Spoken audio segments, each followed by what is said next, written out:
Македонски христијански подкаст. Вера, надеж и љубов за Македонија. Здраво, добре дојавте во петтата епизода од четвртата сезона на Македонскиот христијански подкаст. Оваа епизода ќе биде малце поразлична од другите епизоди.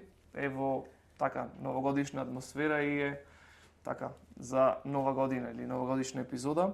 Ево, јас сум облечен во тонот или во празднична облека, да речем, во складно со времето, сега е зима, нели? Па така сакаме малце да разговараме за работите кои помина, нели, и за работите кои доаѓаат во новата 2026 година. Сега е сезона на празници, нели, доаѓа големиот христијански празник Божик, раѓањето на Господ Исус Христос и така натаму. Останатите празници, луѓето се во празнична атмосфера, нели, сега и нова година, крајот на годината, па размислуваат за работите кои помина и си поставуваат цели за наредната година.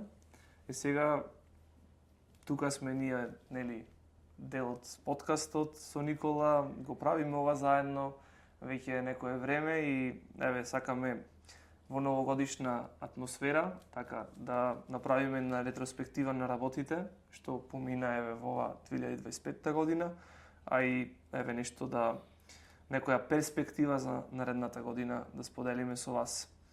Така да јас ќе го прашам најпрво Никола, како си, нели, после 3 недели, како што видов последната епизода снимаме, како си, како се осеќаш, еве сега празници се ближат и дали, нели, што гледаш еве околу пријателите, луѓето, како, нели, тоа го доживуваат, знам дека и на работа, нели, се подаруваат подароци и така натаму, нели, се убави моменти, на кои се присеќаат луѓето за одредени работи, нели, најголемиот подарок ние како луѓе кои го примивме е Господ Исус Христос. Значи Бог го даде својот син за ние кои веруваме во него да не загинеме, туку да имаме вечен живот. Значи тоа давање или тој подарок, најголемиот подарок и пример на љубовта ни го даде Бог. Еве сега, мислам, повеќе работи начнав како тема на разговор, меѓутоа еве општо како си ти и како се осеќаш периодот, нели, со сите овие празници што доаѓаат и работи што се случуваат. Да, ти благодарам на прашањето и фала му на Господ, сум добро и мило ми што пак седиме тука и сме пред вас и пред Господ пред се, што снимаме нова епизода и дали 3 недели поминали или колку и да поминале, ние со Божја милост пак ќе сме тука и ќе снимаме видеа и ќе го правиме за Божја слава и за да се прослави Господ Исус. И да, исто интересно ми е да напоменам, сакам во врска со сите тие, нели, празници, нова година, што доаѓа и Божик, нели, и да, многу често кај луѓето, дали било кај нас, кај нашиот народ или општо во светот, во Европа или како и да е, често се заборава најбитното нешто, на пример празникот Божик што доаѓа, што е еден од најголемите празници, ако не и најголемиот во светот, во историјата на човештвото, што воопшто се случило, тоа е раѓањето на Христос. И сите знаеме општо дали бил човекот христијанин или не бил христијанин, знаеме да го забораваме фактот дека Божик воопшто се слави поради Господ Исус Христос, а не поради подароците, поради Дедо Мраз или поради јалката или поради сите тие работи што нели знаеме ги има во светот и сите луѓе ги прават, но знаеме дека можеме да се приметиме дека луѓето често го отфрлаат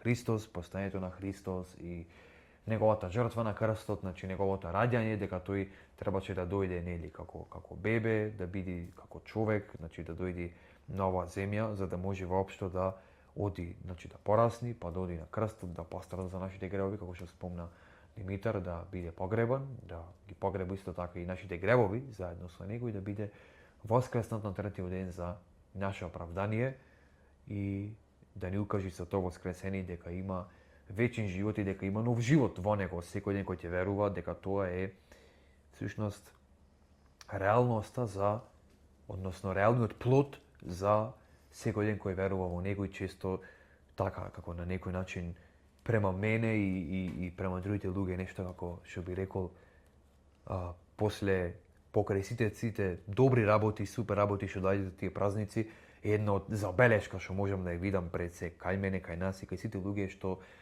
се отфрла небитната причина за славење на тој празник, за Божик, Се заборава. се заборава. Значи се заборава и пред се заборава на некој начин причината на нашето постоење, пошто ако не беше Христос, не може да постоиме и ние, општо луѓето, тоа е факт.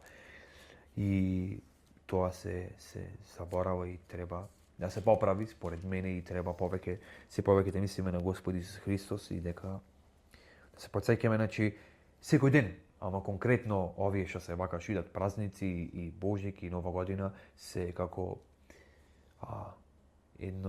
еден предвкус на што доаѓа на некој начин на тоа потсеќање за Христос и дека се поздравуваме, нели, со Христос се роди и секоја Нова година со такви зборови, но дали во таа Нова година јас сакам и сум на некој начин се стремам да му го предадам својот живот на Господ Исус Христос и да ја посветам цела моја година на Него, а не на своите желби, на своите страсти, на своите идеи што ги имам, бидејќи знаеме јасно според тоа што го вели Светото писмо, односно Господ во Светото писмо, дека ако одеме кај Него, тој нема да не отфрли, дека ако му предадеме Него се, тоа го правиме за наше добро и дека тој го бара тоа од нас за наше добро и дека ние треба оваа наша нова година што доаѓа, 2026 во овој случај и оваа година сега што помине, дека треба да му дадеме Него и сите денови, така тоа некој како краток на некој начин вовед би бил од мене и понатаму ќе видиме што ќе развиеме во разговорите. Да. Во однос на Божик, сакам да ви прочитам едно пророштво од Стариот Завет пред Исус да дојде на земјата и да се роди како човек. Тоа пророштво е од пророкот Исаија, значи некаде 7 века пред Христос, каде што го најавува раѓањето на Месијата и го опишува со одредени зборови, односно атрибути, кој е тој што ќе се родили, ќе стане човек, нели, Христос. И тоа ќе го прочитаме во книгата на пророкот Исаија, 9 глава, од 6 стих ќе прочитаме до 7. Таму пишува: зашто ни се роди дете, син ни се даде, власта му е на рамото, името ќе му биде чудесен советник, силен Бог, вечен татко, кнез на мирот. Неговата власт ќе се шири надалеку и не ќе има крај на мирот над Давидовиот престол. Над неговото царство ќе го зацврсти и ќе го утврди во правина и во праведност од сега и довека ќе го направи тоа приврзаната љубов на Господа над воинствата. Значи, тука ни се опишува кој е тој кој ќе се роди, односно ќе дојде во нашиот свет. Тоа е Господ Исус Христос. Вика, ни се роди дете, син ни се даде. Власта му е на рамото. Значи, Господ Исус Христос владее, има власт. Името ќе му биде чудесен советник. Значи, кога ти си во тешкотија, кога не знаеш што да направи следно, кога ти треба некој совет, оди кај чудесниот советник. Оди кај Господ Исус Христос. Силен Бог. Опис за Господ Исус Христос е силен Бог. Господ Исус е силен Бог. Вечен татко. Кнез на мирот. Вика, неговата власт ќе се шири надалеку и не ќе има крај на мирот над Давидовиот престол. Значи, Господ Исус Христос дојде да владее со мир и да воспостави мир. Мир со Бог преку простување на нашите гревови и еден ден ќе имаме ние мир за секогаш во Божјото царство.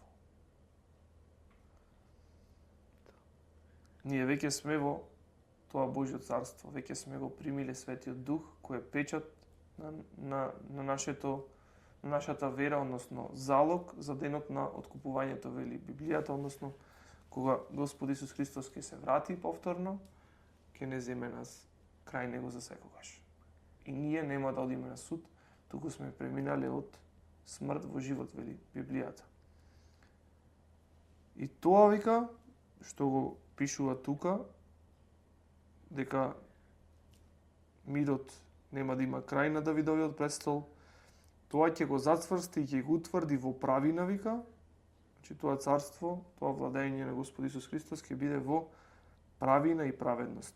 И од сега и довека ќе го направи тоа приврзаната љубов на Господа над воинствата. Значи тоа е по љубовта на Господ над воинствата и поради таа приврзана љубов тоа ќе се оствари и веќе се оствари. Исус дојде и стана еден од нас, стана еден од луѓето, значи ја напушти славата во небото и се роди како дете.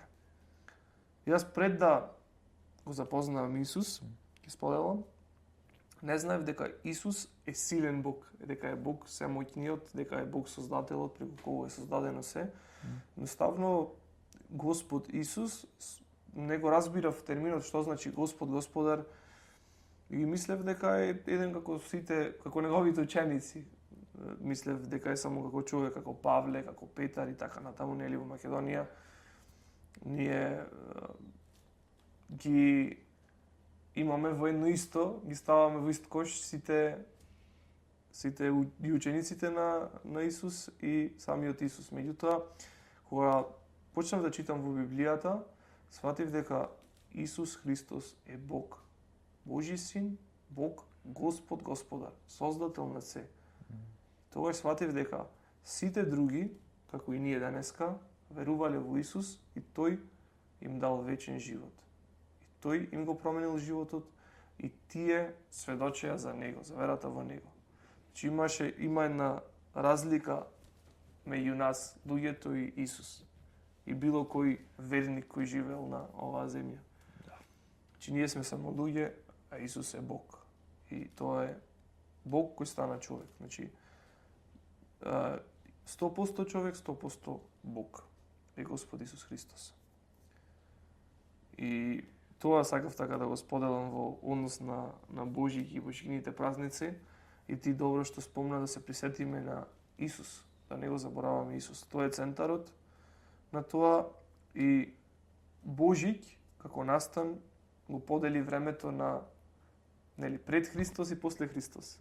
Единствена личност која го подели времето на две и по која денеска ние се водиме, целиот свет, без разлика дали ти живееш во Индија, во Кина, во Македонија, во Чиле, во Перу, било која, значи, земја и било која точка на оваа планета, можеш и го сметаш ти времето кога ќе отвориш твојот телефон 2025 или сега 2026 од раѓањето на Господ Исус Христос. Значи, поголем доказ за ова настан нема. Значи, ако некој аргументира, дај ми доказ, кој ден сме, кој датум, тој датум, 2026 година или 2025 година. Од што? Од раѓањето на Исус Христос. Тоа само по себе е голем аргумент и голем факт. Така да, тоа сакав нешто да отворам како тема, за луѓето да се фокусираат на Исус, а не на останатите работи кои што спомнати на елки, на подароците и сите тие работи кои се споредни. А најбитниот подарок е да го запознаеме Исус и кој е тој и што сака тој од нас, односно да веруваме во него и да го следиме, да му бидеме послушни него, зашто тој ни дава спасение, односно простување нашите гревови и вечен живот. И секако, значи одраз на верата или она надворешното е дека ќе ги љубиме, другите луѓе како себе си. Тоа е заповед од Господ и ние од љубов према луѓето, примајќи ја Божјата љубов прво, значи Бог не спасува, не исполнува со неговата љубов и преку таа љубов ние ги љубиме другите луѓе и може да им подариме поклони и да го прославиме Божјиќ јави на таков начин. Меѓутоа прво треба да го познаваме Бог, што направи тој за нас, зошто Исус стана човек, нели, за да ги земе нашите гревови врз себе, за да ја плати казната и вината за нашиот грев. Нели, тој умре, ја плати казната беше смрт, тој умре, со својата смрт ја плати нашата казна и вина и нас ослободи од судот, односно, плаќајќи за нас, ние сме сега оправдани и откупени, за да преминеме од смрт во живот. Значи, тоа кога човек ќе го разбери, после сето друго е само, како да речем, едно уживање во празничната атмосфера. Бидејќи, еве, јас можам за мене да споделам, после сакам да слушнам и за тебе пред да поверуваш. Значи, секогаш мене Божик ми било убаво. Во смисла со фамилијата си, во домашна атмосфера, дома, добра храна, уживаш и, нели, одиш во црква и викаш Христос се роди со сите, она се поздравуваш, супер. Тош, нели, 6-ти, 7-ми, нели, бадник Божик и после толку. Го забораваш Христос, забораваш се и си продолжуваш по старо. Значи, празниците ми беа едно да се одморам од училиште или од работа и да јадиме, да пиеме и толку. После Христос не ни се спомнува. Така да не биде така, тоа сакав да ви го кажам, туку Христос треба да го славиме секој ден да го следиме Него и да бидеме вкоренети во Неговото Слово кое е Библијата. Тоа е од моја перспектива, Никола, ти можеш да сподели сега. Како беше кај тебе, како ги чекаш овие празници, како ги прославуваше, да речем. Да, тоа е доста интересно што секој човек, не само дали кој ќе дојде на празник или општо, кој ќе станува збор за барање на Бог и одење, нели велење на тој поздрав, нели, Христос се роди и така натаму, кој е велик ден, Христос воскресна, нели, или самото, нели, барање на Бог, или самото молење на Бог, кога ни треба, и не е, често е кај нас, кај луѓето, нешто што го бараме Бог, односно му се молиме Него, кога ни треба само, кога сме само во потреба, кога само, ете како што спомна Диме за тие божикни празници, што ни е убаво, таа атмосфера, нели, народот го опфаќа таа еуфорија на такви празници, со фамилијата, нели, кој ќе ја велиме таа позната реченица сите за тие празници, ако не се видиме, сега кога ќе се видиме, ако не се собериме, сега кога ќе се собериме, тоа само по себе е топ, тоа е супер, значи не е ни Господ, ни никој не оди против тоа, против самиот концепт на да се собери фамилијата и да се видат, да седнат на маса заедно да јадат, посебно за повод да биде такво нешто, да биде раѓањето на Христос. Значи, тоа дури и се радува Господ кога се случува, но длабоко во срцето Господ кај сите знае дали навистина намерата на луѓето за тие собирање, за тие фамилиарни собири, ручеци, заедно јадење и така натаму, излегување заедно, прославување е навистина сериозно поради тоа што Господ Исус го направи за нас, односно дојде и требаше да биде човек, стана човек, значи се роди тука и таа е причината на тоа прославување или колку да се собериме, значи број еден причина да се собериме, да се најадиме, да се напиеме, дури некојаш дури да се испијаниме, нели, на тие денови, на тие празници, уште една прилика за опуштање со други зборови, нели, со народски кажано, и тоа така го користи народот таа прилика за да се видат, но тоа е добро, но број еден причина за тоа собирање или тоа прославување треба да биде раѓањето на Господ Исус Христос, и тоа често се заборава, и лично кај мене така било и дури кога не е, пак ќе спомнам, кога не е Божик, кога не е Великден, кога не е Нова година, пак ние треба да го славиме Господ Исус Христос и пак ние треба да се собериме, нели, не спречува тука се викендите, нели, знаеме дека секој од нас знае да не работат на викенд, сме слободни и можеби начин за собирање, тука се викендите ќе се собериме и фамилиарно и така натаму.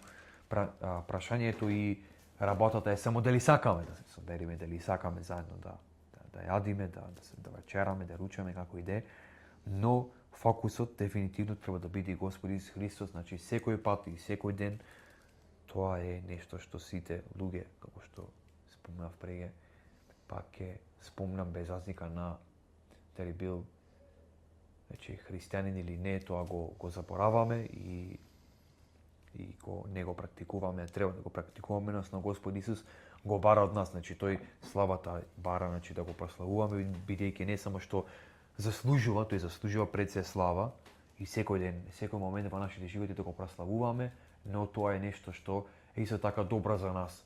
Добро за нас да се со понизност во покајнички дух да пристапиме пред Господ и да го бараме Него, но да го бараме секој ден, не само за тие божикни празници, само на Божик и да забораваме дека воопшто дошол и се родил Христос, како што спомнати 6 и 7 и после од 8 натаму, јануари, се заборава и дека воопшто си го рекол нешто, да си го рекол тој поздрав, Христос се роди. Да, тоа пак тоа што сакаме да го споделиме дека не треба да го забораваме Христос во секој ден, секој дневно од нашите животи, дека причината за сите тие собирање и еуфории што ги имаме кај тие предновогодишни божикни празници треба да биде самиот Христос и дека да се подсетиме што ќе направи за нас и дека како што кажа, да има за тој аргументот дека тој го подели времето Христос со неговото раѓање и ние го бараме времето сега од неговото раѓање по досега и никој не му изговор да речи дека не е така кога сите тоа го знаат и сите тоа го практикуваат, го имаат во своите телефони, во своите календари и да, тоа би било нешто што да кажам како кај мене всушност беше исто така како и кај тебе пред да поверувам и сега знае да биде некогаш така, но работата е што Господ го гледа срцето и гледа жалбата на промена, дека сакаме да се промениме, да не бидеме повеќе такви само за тие периоди, за тие празници, да мислиме на Господ, дури и тогаш да не мислиме реално, ама да мислиме само тогаш, ќе речиме и после тоа да го заборавиме, но битно е дека се сменуваме, не правиме повеќе така, туку се покајуваме и се свртиме кон Господ Исус и со овој нов живот кој Господ ни го има дадено преку вера во Него, да почнеме да го славиме секој ден и да се стремиме кон барање на неговата слава и на неговата волја во нашите животи. Да, кога спомна за фамилија, треба да знаеме дека Бог е за фамилија. Значи Бог е за семејство, нели тој го создаде и првиот брак помеѓу Адам и Ева, нели и символиката која ни опишува Светото писмо за Христос, дека тој е младоженецот, а ние верниците или црквата невестата. Значи тука уште еднаш за тој брак или тоа семејство, дека ние сме дел од невестата на Христос, а исто не пишува дека сме деца, Божи деца, а Бог е наш татко кој се грижи за нас. Така да Бог е за фамилија и мило му е кога фамилијата е заедно, тоа сакав само да го напоменам. И таа хармонија во фамилијата и тој мир и тие односи помеѓу членовите во фамилијата се можни да бидат во најдобар ред само преку Христос. Бидејќи дизајнот за фамилија, за семејство е Божја идеја и тој кога е присутен во една фамилија, тогаш има благослов. Господ го излева својот благослов. Сега следно ќе те предизвикам малце, и за мене тоа е предизвикувачки. Од работите, нели, што се случија во 2025-та лично, значи во твојот живот, сега конкретно ќе зборуваме и во мојот ќе споделам. Нешто што Бог не охрабрил, не така ни зборувал нешто или што сме сватиле преку ситуации настани, преку словото читајќи го, преку останати браќа, сестри христијани кои не охрабриле, ни споделиле нешто. Нешто што ти оставило некој впечаток или нешто што си сватил, нешто што Бог ти открил некој стих можеби или нешто друго што би сакал да го сподели со гледачите. Јас ќе споделам нешто што така го сватив оваа година. Сватив дека многу работи што јас ги сакам, иако се добри работи, значи немаше ништо лошо, сепак има Божјо време за секоја работа. И колку и да сакаш нешто некогаш, премногу, и да се моли за тоа, Господ нема ти го дај тоа тогаш, кога ти сакаш или ти кога мислиш дека е време за тоа. Меѓутоа, Господ си има план, си има време негово во кој ги прави работите и неодговорена молитва сега не значи не, туку тоа е едно одложување од нашја гледна точка, меѓутоа Господ го има веќе тоа испланирано во одредено време, во неговото време, бидејќи Бог е сезнаен, се присутен. Значи Бог ја знае секоја милисекунда или микросекунда од нашиот живот. И се е во негова контрола. И Бог знае кога нешто ни е потребно и кога нешто да ни даде. Исто така, тој сака да не привлечи во поблизок однос со Него. Работата што ја сакаме или што ја бараме или што се молиме, често ја посакуваме таа работа многу повеќе од односот со Бог. И тука, јас лично од моје искуство верувам дека Бог сака да не научи дека не е тоа најбитното да го добиеме ние, туку е односот со Него. Не е самата работа што ќе ни ја дај Бог, туку е односот со Него. Да бидеме во поблизок однос со Него. Има доста лекции, јас кои лично ги научив, и кога јас мислев по мое, дека некои работи што се добри, за кои се молев, треба да се случат, не се случија кога јас мислев дека ќе се случат или дека треба да се случат. Така да лекцијата ќе ја сумирам во Проповедник, значи книгата Проповедник, таа е напишана од царот Соломон, синот на Давид, кој бил еден од, односно најмудриот човек на земјата во тоа време. Нели Бог му имаше дадено над природна мудрост. И тој го пишува ова и тоа мене ми дава утеха, охрабрување да знам дека Бог е во контрола над иднината, односно има тој свое време кое е драстично различно од нашето време. Тоа можам да го кажам од моја перспектива и од моје искуство. Меѓутоа неговото време е совршено. Да. Сега ќе прочитам 3 глава, од првиот ќе прочитам до 15 стих, малце повеќе ќе прочитаме. Тама Никола во меѓувреме ти размислувај за она што Господ го направи во твојот живот изминатата година.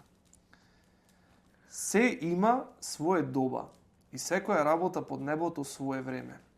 Време за раѓање и време за умирање. Време за садење и време за корнење на посаденото. Време за убивање и време за лечење. Време за разурнување и време за градење. Време за плачење и време за смеење. Време за тажење и време за играње. Време за фрлање камења и време за собирање на камења. Време за прегрнување и време кога се остава прегрнувањето. Време за барање и време за губење. Време за пазење и време за отфрлање. Време за кинење и време за шиење. Време за молчење и време за зборување. Време за љубење и време за мразење. Време за војна и време за мир.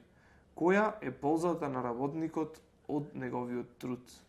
Ја видов таа грижа што Бог им ја даде на човечките синови, за да се трудат во тоа. Се што прави тој е прекрасно во свое време. Им ја всадил вечноста во нивните срца, иако човек не може да ги постигне делата што Бог ги прави од почеток до крај. Знам дека нема друга среќа за човекот освен да се весели и да прави добро за време на својот живот. И кога човекот јаде и пие и ужива во својот труд и тоа е Божји дар. И знам дека се што прави Бог останува довека. На тоа не може ништо да му се додаде, ниту да му се одземе. А Бог прави така за да имаат здраво почитување од Него. Што суштествува веќе било и што ќе биде веќе суштествувало, а Бог го обновува она што помина.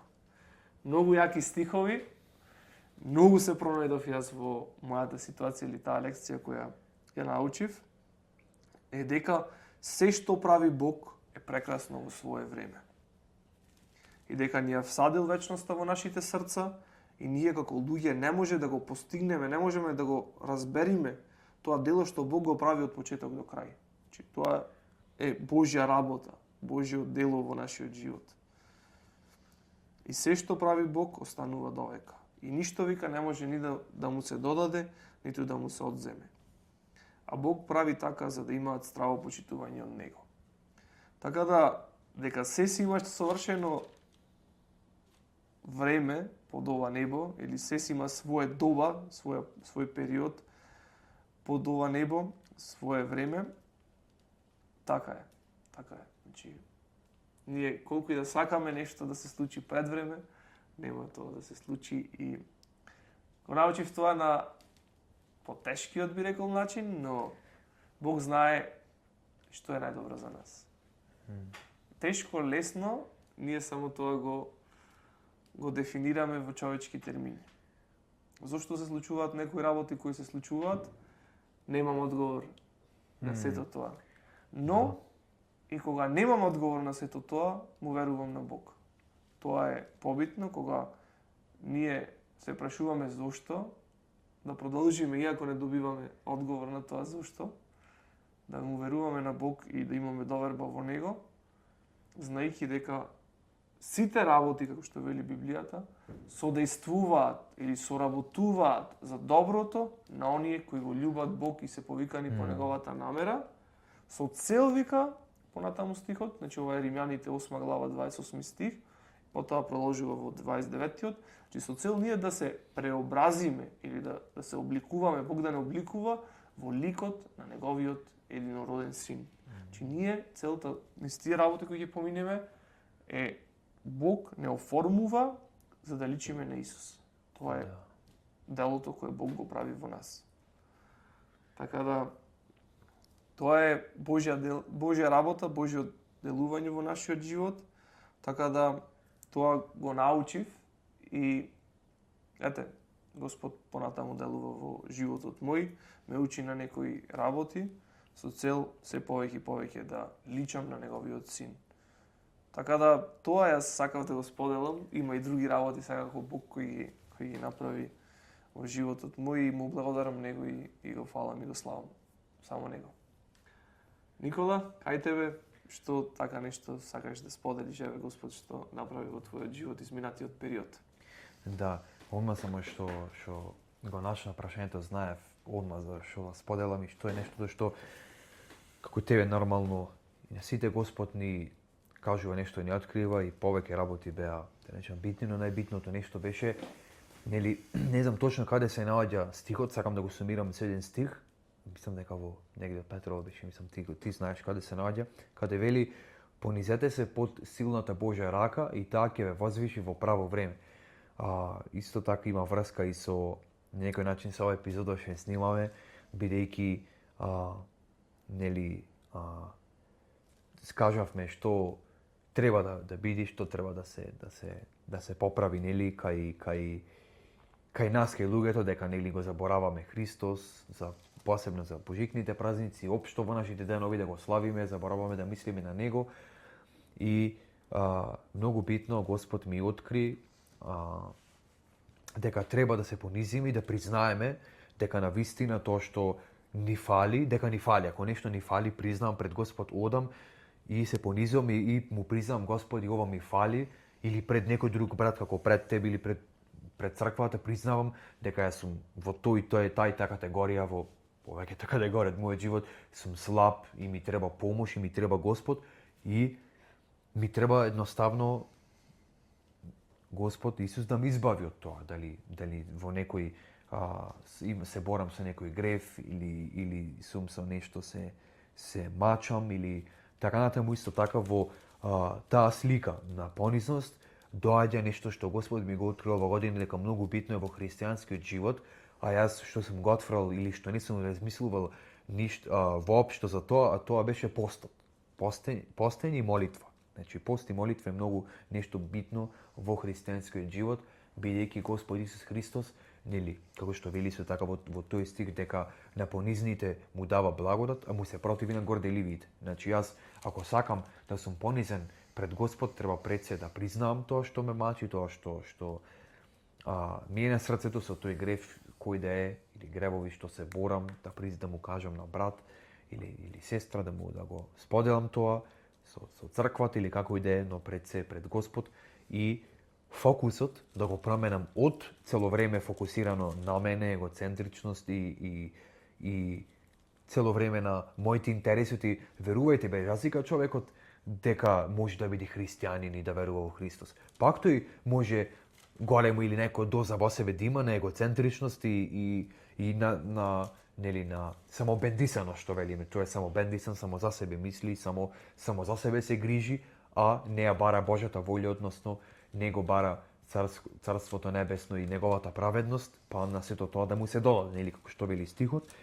И заедно тоа доаѓа, како што спомна преходно за понизноста, дека доаѓа во молитви и постење и дека пред Господ доаѓам со фокусот, го тргам од моето јадење и пиење и сите уживања со јадење со сласт и со фокусот само да јадам и така натаму, го тргам и го пренасочвам кон Господ Исус Христос, се понизувам пред Него и признавам се што сум направил пред Него, признавам на брат или сестра, сепак на оние кои имам подобар однос со нив, го признавам тоа, го признавам својот грев, својата мака, својата радост, како што читаше ти, има време за радување, за плачење, за кинење, за мир, за војна и така натаму во Стариот Завет што читаше, и тоа сепак што и да покрај каков период да врвиме, дали бил тежок или лесен, радосен или тажен, ние треба да го споделиме и треба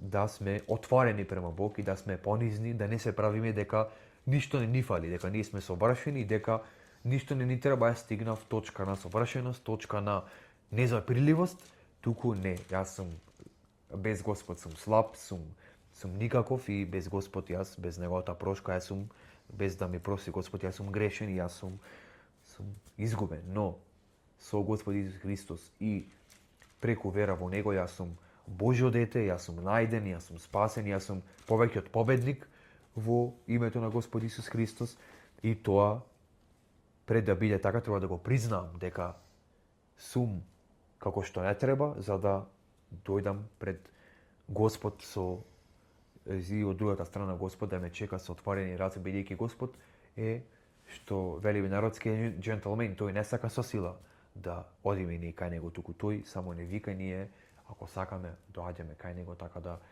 тоа е едно од најголемите, односно најголемата лекција што ова година Господ ми ја кажа, дека треба да се понизиме пред Него, многу повеќе од тоа што сме мислеле дека треба да се понизиме, и да постиме во таа молитва на понизност во тој период, исто да вклучиме и пост, бидејќи е нешто што е подценето во христијанската вера и во христијанскиот живот, така да тоа е нешто зашто не повеќе Господ ми ги открил и ме охрабрил со тоа што ми ги открил оваа година.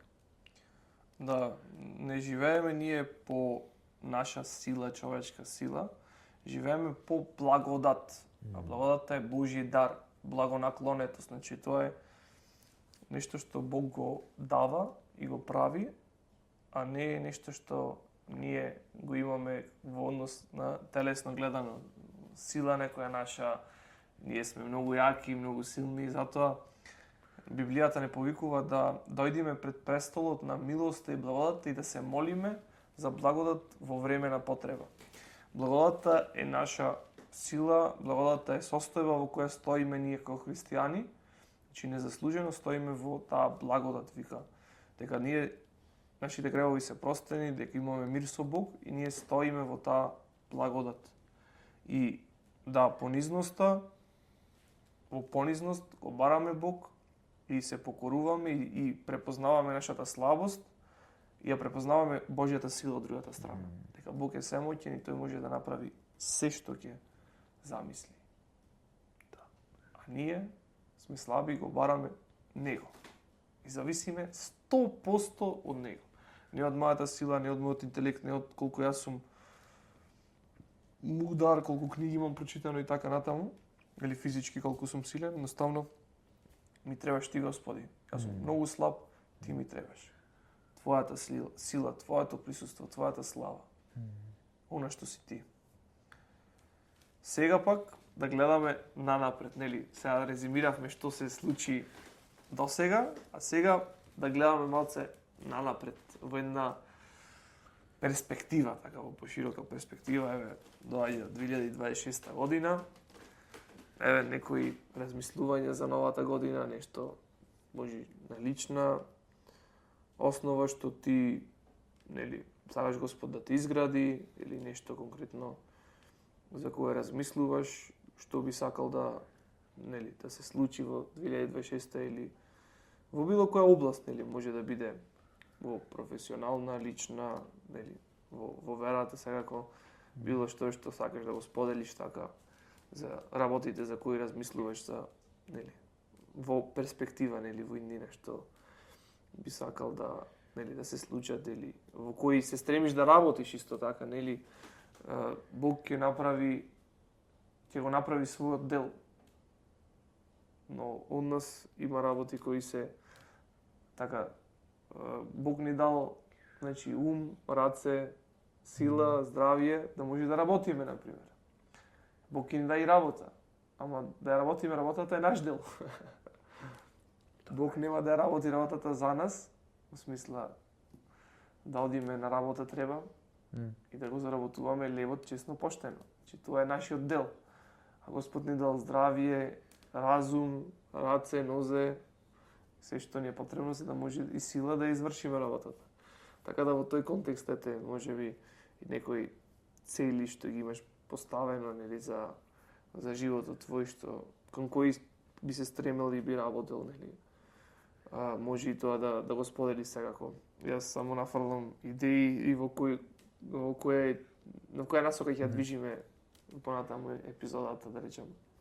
Овие разговори баш ми е мило што ете ваква епизода снимаме сега на крајот од 2025-та па на почетокот од 2026-та кој е на прагот.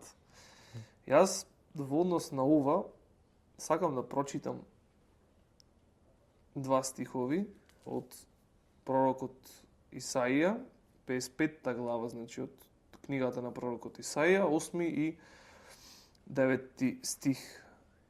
Зашто вашите мисли не се мои мисли, и моите патишта не се ваши патишта.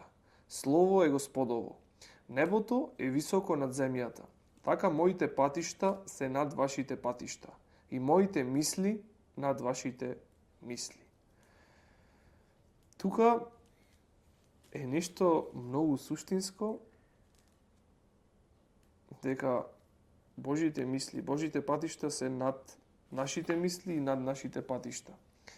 А таа висина е вика колку што е небото од земјата. Високо толку е разликата во далечина на нашите мисли со Божите мисли, на нашите патишта со Божите патишта. И вика, моите патишта се над вашите патишта и моите мисли над вашите мисли. Значи, добро е да се размислува за животот, добро е да се планира, но ако даде Бог, ќе биде. Тоа секогаш треба да го знаеме. Причината е поради овие стихови што ги читавме, дека Божите мисли, Божите патишта се над нашите. Ние често планираме и посакуваме нешто, но што ќе каже Господ, тоа и ќе биде. Така да не е лошо да се планира, треба да се планира и тоа е разумно, меѓутоа нема да оди секогаш по нашиот план и тоа е добро. Тоа е добро, зашто е по Божиот план. Кога не е по нашиот, тогаш е по Божиот план. Јас во тоа се повеќе верувам. нели, доверба да си има во Бог во секоја ситуација. И кога работите тргнат наопаку, и тогаш да си има доверба и вера во Бог. Тогаш ти треба поголема вера, отколку кога тргнат по очекуваното или по она што ти си го замислил. За мене лично, што, нели, во иднина што би сакал или во која насока размислувам, да, ова ми е многу битно да во се што правам, да бидам воден, нели, од Бог, од Светиот Дух. И кога работите ќе тргнат наопаку или не е онака како што јас сум ги очекувал, да верувам дека Господ веќе работи во однос на таа работа во животот мој, да имам доверба и да знам дека Божиот план останува, дека Бог има план и мисли неговите мисли се за добро, а не за зло, мисли кои ќе ми дадат иднина и надеж. Тоа го вели исто така во Библијата, дека Господ има план со секој еден од нас и дека неговите мисли се мисли за добро, а не за зло, мисли кои ќе ни дадат иднина и надеж. Така да, и кога работите по мое, тргаат наопаку, верувам дека Господ кој има најдобриот план и неговата волја ќе ја спроведи.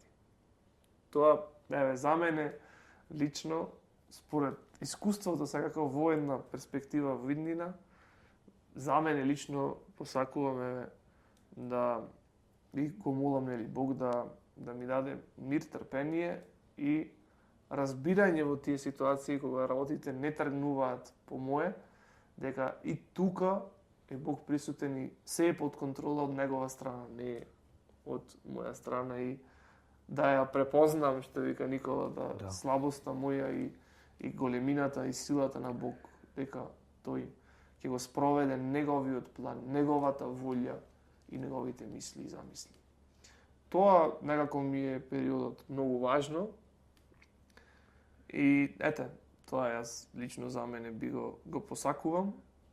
Секако другото, нели, Господ го знае што е најдобро за нас, ние посакуваме многу работи, така да нека остане она што е од Бог во нашите животи, она што не е да се тргне, бидејќи тоа не знаеме како делува врз нас, но Бог знае, ги гледа срцата и како работите делуваат врз нас. Така да, јас малце го искомплицирав одговорот, го образложив, малце беше на едно филозофско ниво, не беше тоа намерата, но сакав тоа да го споделам за мене во перспектива, кога би се соочил со ситуации каде што не одат работите како што јас си замислив или тие сценарии што сум ги имал во главата, да знам дека Бог е во контрола и тој ќе ги исполни својата волја, својот план, својата намера и своите мисли со животот мој. Така да, дека нема простор за грижа. Тоа е сума сумарум на кажаното. Никола, имаше време да размислиш, па може да ни споделиш кои се твоите цели, идеи, размислувања за 2026 или за наредната година. Да, на некој начин оваа цел што ја поставив за 2026, ја поставувам секоја година, се ја поставувам, пошто така пред да поверувам во Христос, бев познат по таков човек, тој што е мрзелив, што така е повеќе ги прави работите што велиме со ајде, некој ако го турни, ако го мотивира или како и да е зборот, го прави нешто, тако не, тој самиот не инициира, самиот не е ентузијаст за работите, но фала му на Господ ме менува и не сум со тек на време повеќе. Тако се помалку сум таков односно, но пак мојата на некој начин моето стремење кон во 2026 на некој начин едно од работите што не повеќе би сакал да се промени кај мене, би рекол, на добро е мрзеливост, се уште на некој начин помалце да имам или воопшто да немам ако Господ даде, нели? И кога дали доаѓа во во збор, значи снимање на самиот подкаст или што и да е, значи да не биде како да ми се одмилуваат самиот од самото, нели самата задача, од самото нешто што го правиме, знаејќи дека посебно знаејќи дека го правиме за Господ, го правам за Господ нештото и да не ми биде на некој начин мрза да го правам, односно да немам одбивност према нештото, без разлика колку спрема моето размислување изгледа тоа дека не сакам да го направам или не треба да го направам, како што спомнати, нема простор за грижа кога е Господ во прашање и секој што е, знаеме дека треба да веруваме едноставно дека тој е тука цело време, се присутен и никогаш нема да не напушти, дека немаме ние простор за грижа и без разлика колку нештото изгледа исцрпувачки и мачно, Господ Исус многу повеќе направи од тоа што ние ќе го направиме за нас,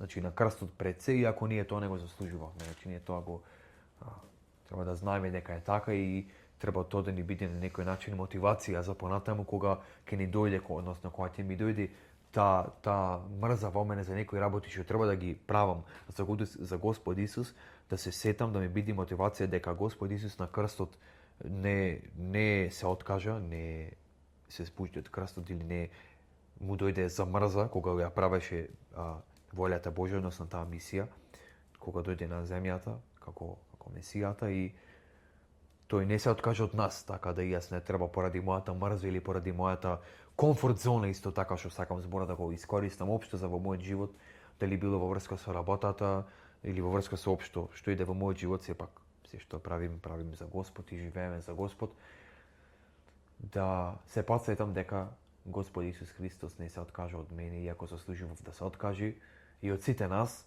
и остана на крстот до крај, значи или до смрт, и не му беше мрза него тоа да го направи за мене, така и мене треба да ми биде да го направам за него, знаејќи дека е многу помало тоа што тој го направи за мене на крстот, односно ми даде вечен живот, ми го отвори патот со Бог Таткото, ми го возможи. Ни го возможи патот со Бог Таткото, затоа нели Исус вели јас сум патот, вистината и животот, никој не доаѓа при Таткото сем преку мене, така да тоа е нешто што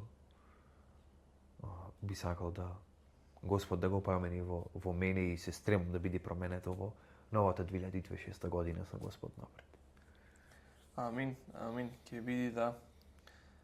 Добро е, треба да сме искрени за работите и тогаш доаѓа, нели, кога сме искрени и покажуваме нештото пред Бог, Бог го љуби искреното, чистото срце, она срце кое доаѓа со искреност, во кое нема лага, измама, нели, не сум јас таков или него искрено кога му ги кажуваме работите, Господ гледа на нашето срце и реагира на тоа. Тоа му е мило, му е угодно, затоа не можете да го излажите Бог, не можете да скриете нешто, наставно одете, кажете му се што ви е на срце, се што сте направиле, а тој ве чека и сака да ви прости. Тоа е нешто што е многу битно.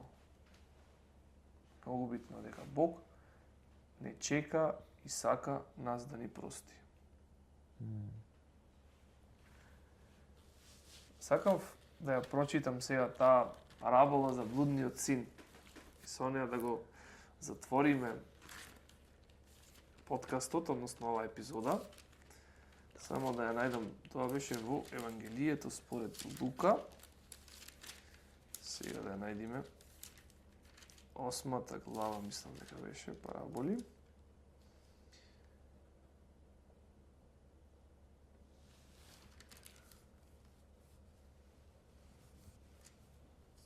Беше понатаму.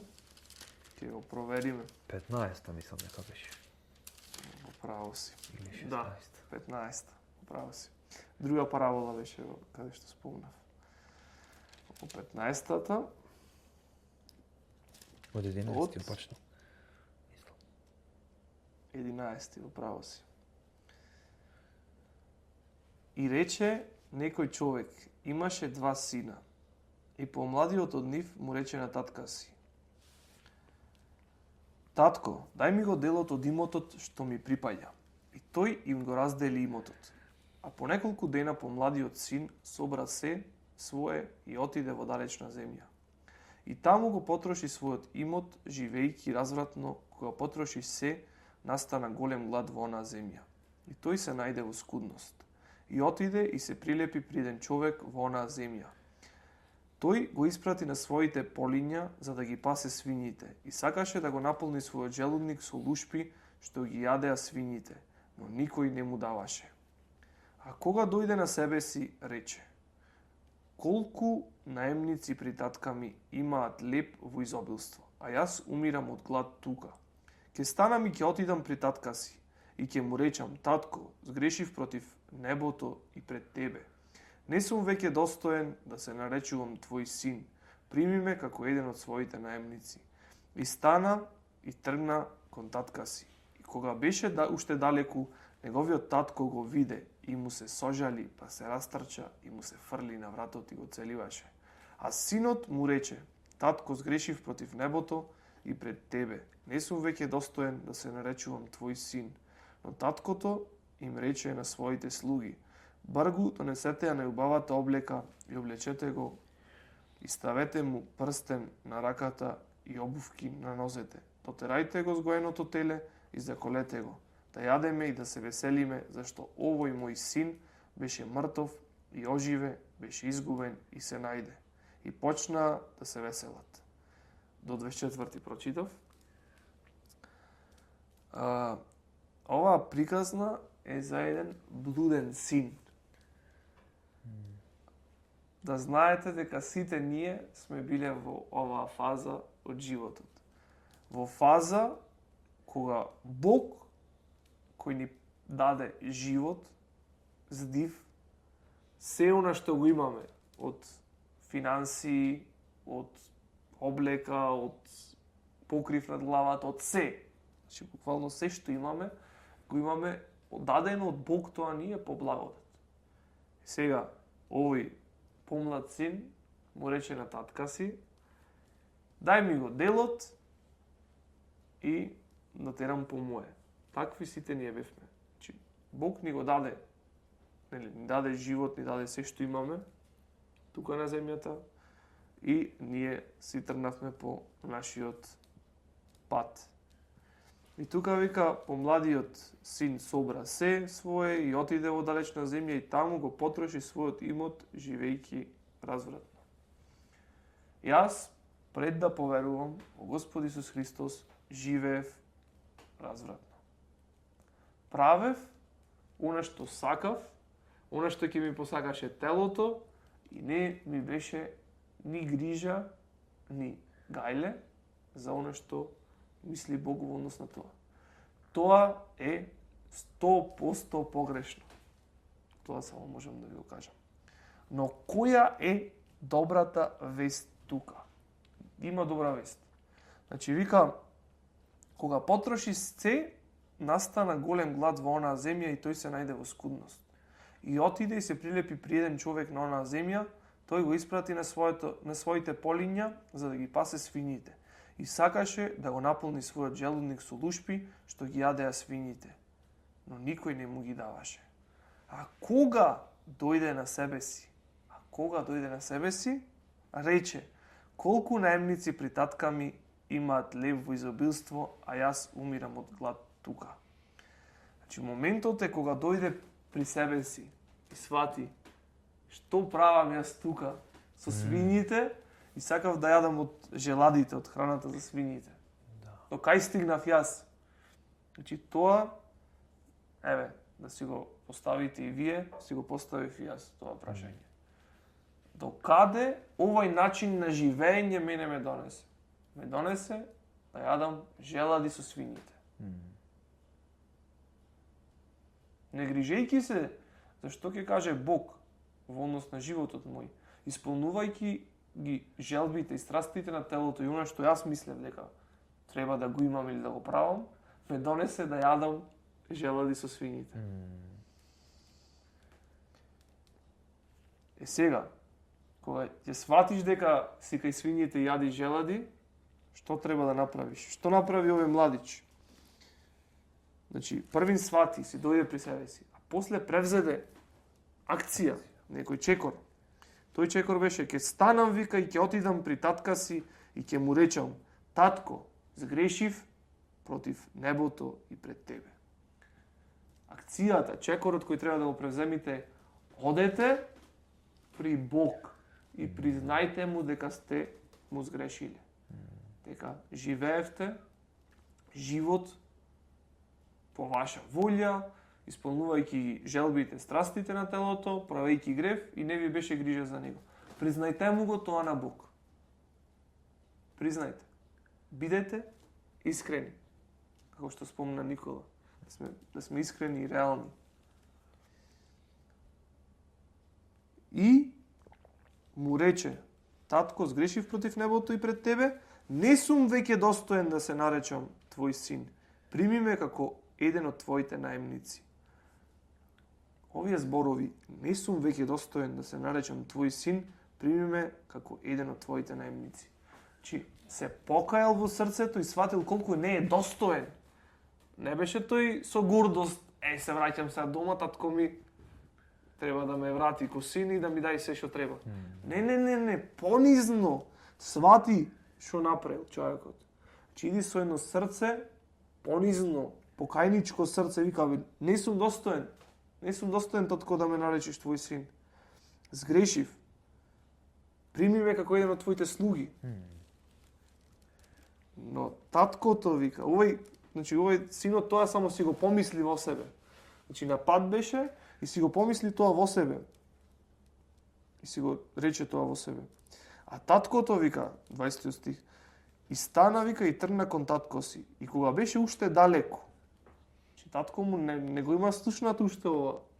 Вика, уште кога беше далеко, татко му кога го виде, се сожали, па се растрча и му се фрли на вратот и го целиваше.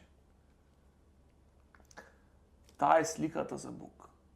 Бог ти ги знае мислите, се знае за тебе. Но едва и чека да ти се вратиш при него. Да ова што се случи со овој млад човек се случи во твоето срце, во твојот живот. Да ти се покаеш за своите гревови, му ги признаеш на Бог и веруваш во Христос. Веруваш дека Исус умре на крстот за твоите гревови. Беше погребан и воскресна на третиот ден. Тогаш, вика, таткото, вика, Бог се растрча, се сожали. Му стана жал за своето дете. И го прегарна, вика, и го целиваше. Му се фрли на вратот и го целиваше. Таа љубов која имаше тој, со нетрпение го чекаше својот син да се врати од тој погрешен пат. Така и Бог одва и чека да се вратиме при него. Уште пред да изусти избор. А синот, вика, му рече: татко, сгрешив против тебе и против небото. Не сум веќе достоен да се наречам твој син.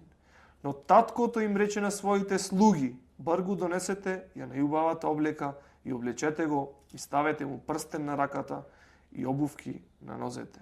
Дотерајте го згоеното теле и заколете го, да јадеме и да се веселиме, зашто овој мој син беше мртов и оживе, беше изгубен и се најде. И почна да се веселат. Господ ти ги простува гревовите, Бог ти ги простува гревовите и те облекува во нова облека, ти го враќа твојот идентитет вистински, кој си ти го враќа достоинството и, вика, има една веселба. Дотерајте го згоеното теле и радувајте се и веселете се, зашто овој мој син беше мртов и оживе, беше изгубен и се најде. Ние кога се враќаме при Бог, тоа е дека се враќаме, веќе не сме повеќе мртви, тој не оживува и не сме повеќе изгубени, туку сме најдени. Се вративме дома при нашиот Бог, при нашиот Создател. Таа е сликата за Бог. Таа е истината и реалноста за Бог. Сето ова ви го читав за сега, во овој момент да се молиме, да навистина од се срце ние како овој млад човек што се свести за тоа што го правил и грешил против Бог и сватил дека му сгрешил на Бог и се вратил при Бог.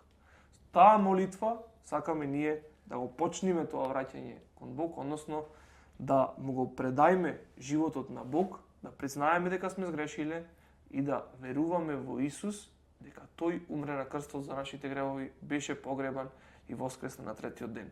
А одговорот на Бог е дека тој ќе го обнови нашиот идентитет, односно ќе ни ги прости гревовите, не поради нашите добри дела, не поради тоа што ние сме некои нешто, поради Христос. Поради тоа што Исус Христос умре на крстот за нашите гревови. Затоа Бог ќе ни прости. Тоа што го направи Исус на крстот е веќе готово, решено. Последните зборови на Исус беа се сврши, се заврши. Значи, ние одиме пред Бог, исповедаме со покајничко срце и Бог ќе не послуша и ќе ни ги прости гревовите преку Христос. Тоа ќе се молиме сега, вашите срца и умови нека бидат фокусирани на Господ Исус Христос. Може да ја повторувате оваа молитва. Татко небесен, знам дека сум сгрешил. Знам дека одев и правев она што е грев во Твоите очи. Не се грижев воопшто за тоа што ќе кажеш Ти, Боже. Но сега, денеска, одлучувам да се покаам за сите мои гревови. Те молам, Боже, прости ги сите мои гревови. Очисти ме од сиот мој грев, Господи. Верувам дека Ти, Господи Исусе Христе, умре на крстот за сите мои гревови. Ја пролеа Твојата невина крв, како откуп за сите мои гревови. Дека беше погребан и моите гревови се погребани заедно со Тебе во гробот. И дека воскресна на третиот ден и дека си жив, Господе. Фала Ти, Татко, што Ти ми ги прости сите мои гревови преку верата во Христос. Те молам, Господе, води ме во животот, исполни ме со Твојот Свети Дух. Твое царството, силата и славата. Амин. Да, ова е нешто што треба да се случи во животот на секој еден христијанин. Кога ние свесно одлучуваме да се откажеме од нашите зли патишта, да се откажеме од вршењето на тие дела кои се грев и да се свртиме према Христос. И сега сме во прегратката на Таткото, го љубиме Бог, кој не љуби прво нас, тој не возлюби, и го следиме Христос. Вие треба продолжите кон тој пат на следење на Христос, а Бог ќе ве утврдува, ќе ве зајакнува во тоа чекорење преку Словото. Словото, молитвата и извршување на тоа што ќе го прочитате на Словото, во Словото е нешто што треба да ви биде секојдневие. А Бог ќе се погрижи за се што ви е потребно вас. Никола, што имаш ти да им споделиш на гледачите така, како заклучок од оваа епизода? Да, за крај аз би споделил пак како и повеќето пати што препорачуваме на крај да читате од Светото писмо, значи да читате Библијата и сигурно сега поради овие, тоест можеби речам, поради овие празници Божикни и Нова година ќе добиете и Библија и можеби и од нас или од некаде ќе купите сега што даваат, може ќе најдете за овие празници Библија, Свето писмо, Нов Завет, значи таа што ќе земете, значи да не оставајте на полицата дома некаде да ви фаќа прашина, туку таа на некој начин збирна книги е книга која треба да ја читате и треба да со размислување, односно пред секој читање со молење на Господ, да се молите за да ви помогне во читањето, да ве води и да ја читате таа книга, бидејќи е Божиот збор, Божиото слово и секој збор што е запишан таму е вистина и важи и за вас, за секој кој ќе чита и за нас, за сите кои читаат, и дека тоа е, дека не е напразно напишано, тука е напишано со некоја цел, односно Господ да ви зборува, да ни зборува преку тоа слово и да не најде преку тој Божи збор, така да читајте ја Библијата, едно од најдобрите одлуки или нешто што можете да го направите ова нова година, овие празници, е да го дадете вашиот живот на Господ Исус Христос и да почнете да го следите Него, да читате од Светото Писмо, да одите во црква, да одите заедно со браќи и сестри, да го славите Господ Исус Христос и да му дадете слава и почит, бидејќи тој го заслужува тоа и е заслужен за сета слава што ќе му ја дадете, што ќе му ја предадете. Така да тоа беше од мене за крај на оваа епизода. Да, јас би рекол само амин на тоа што го кажа Никола. Така е. Значи, најдобрата одлука која може да ја донесете за време на овие празници е да му го предадете вашиот живот на Христос, односно да поверувате во она што тој го направи за вас и да примите простување на вашите гревови и вечен живот. Тоа ни го зборува Светото Писмо. Затоа читајте го. Јас ви посакувам благослов, берикет во новата година, успех, љубов и да го следите Господ Исус Христос, да го читате Светото Писмо и тој да ви зборува, да ве менува и да исполни неговата волја и неговата намера со вашиот живот. Ве поздравувам.